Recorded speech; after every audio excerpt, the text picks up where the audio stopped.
네, 어제만 4번에 걸쳐 여야 협상을 벌였습니다. 잠시 후 또 다시 만날 예정입니다. 협치를 위한 저희의 노력과 제안에 야당은 이 양보를 하지 않았습니다.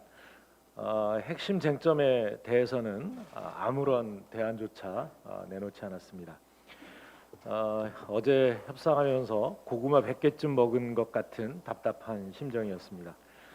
지켜보신 국민들 심정도 다르지 않으셨을 것입니다. 협상이 난항을 겪으면서 예정됐던 본회의 역시 끝내 열리지 못한 점 아쉽습니다. 일상 회복과 민생 경제를 위해 처리해야 할 법들이 많습니다. 야당은 언제까지 국민을 기다리게 할 작정입니까? 언론중재법 문리도 딱 오늘까지입니다.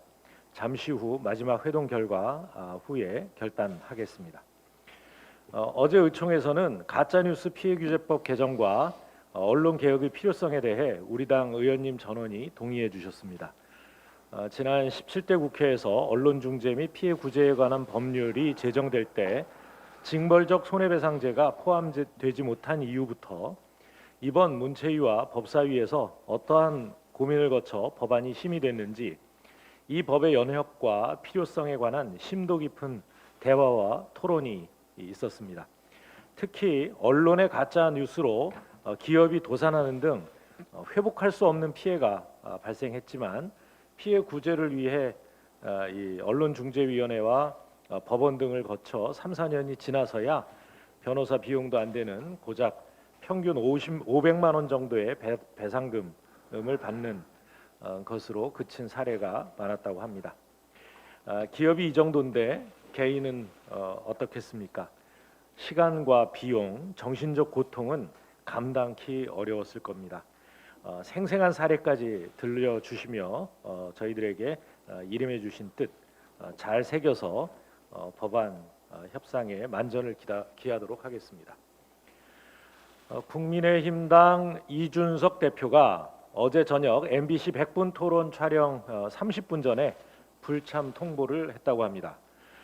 송영길 민주당 대표와 이준석 국민의힘 대표가 가짜뉴스 피해구제법을 주제로 토론하기로 했지만 방송 30분 전 출연 보이콧이라는 사상 초유의 상도덕 없는 행동을 한 것 유감스럽습니다. 이준석 대표는 방송국과 제작진과의 약속, 또 출연진 간의 약속, 시청자와의 약속을 모두 저버렸습니다. 이런 참을 수 없는 가벼운 행동을 두고두고 지탄받을 것입니다. 그럼에도 국민의힘당 수석 대변인은 이 대표는 언론법 강행 시 TV 토론 불가라고 했던 약속을 지킨 것이다 라며 결방의 책임을 민주당 쪽으로 돌리는 유체 이탈, 정신 이탈 발언을 했다고 합니다. 정말 그 대표의 그 대변인이 아닐 수 없습니다. 강력히 유감을 표합니다. 국회 상황은 우여곡절을 겪고 있지만 대한민국의 미래를 향한 힘찬 전진은 중단 없이 진행되고 있습니다. 오늘부터 더불어민주당 대선 후보 선출을 위한 순회 경선과 투표가 진행이 됩니다. 6주 뒤면 김대중, 노무현, 문재인에 이어 4기 민주정부를 다시 한번 힘차게 열어나갈 민주당의 자랑스러운 대통령 후보가 선출됩니다. 오늘 대전 충남 권리당원 온라인 투표를 시작으로 내일은 세종 충북으로 갑니다. 대한민국의 중원 충청에서 출발하는 경선 레이스가 경선 레이스는 순회 경선 도입 이래 최초입니다. 지금까지는 제주도에서 출발을 했는데 이번에는 충청에서 시작을 합니다. 민심의 바로미터인 충청의 목소리를 먼저 듣고 이를 토대로 균형적이고 역동적인 경선을 펼쳐나가겠다는 저희의 굳은 각오와 결의를 담은 것입니다.